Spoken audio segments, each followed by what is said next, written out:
Sometimes I like to put on a pair of glasses or a hat or some kind of a costume, and draw myself in that and see what it feels to be that kind of a creature.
Mexico in 1941. We traveled to Chicago several times within the next 5 years.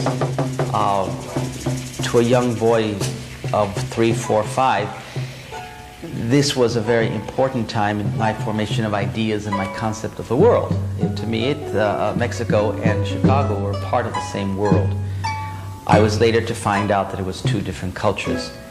We, in Mexico, or much of Mexican society is centered around the church, and I think this was my first view of art through the church. I remember going with my mother to church and being horrified at a painting that I saw in the corner of this dark church in the Zócalo, Mexico City, which I thought to be a gorilla. And I remember scenes of me screaming and crying, not wanting to go to church because of the gorilla. My mother not knowing what in the world I was talking about. To this day, there was a mystery as to that gorilla. I found out upon the trip that I took to Mexico City that the thing that I saw that I thought to be a gorilla was really a painting of John the Baptist covered in furs. This taught me that painting is an illusion. It's a picture that someone makes. It's a window to something that may or may not be real. It's there, and it's as real as anything else at the time that you're viewing it.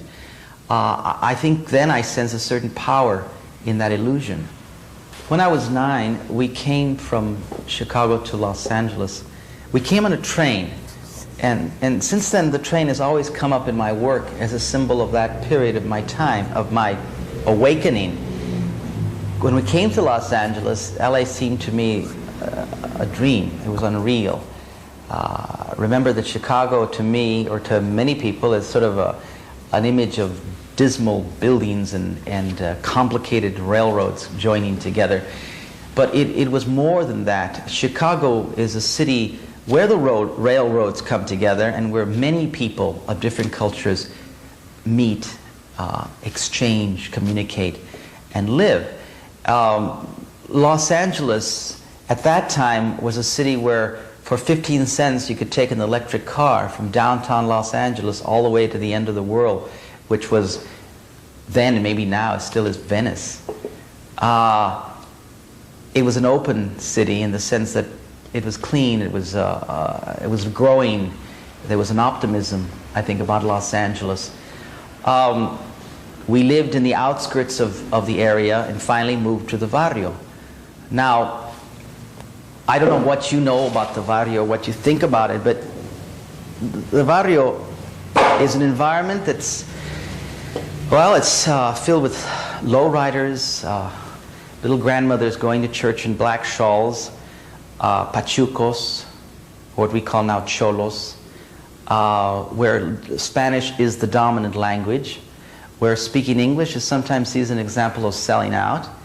Often it's the only hope, because someone has to go on. It's an environment of mercados, of tamale stands. It's an environment of new, different sounds and music that is definitely Latin American music. It's an environment in which I developed, I think, some of the first outlooks I had on man and about society in general. It's an environment in LA that's very insular.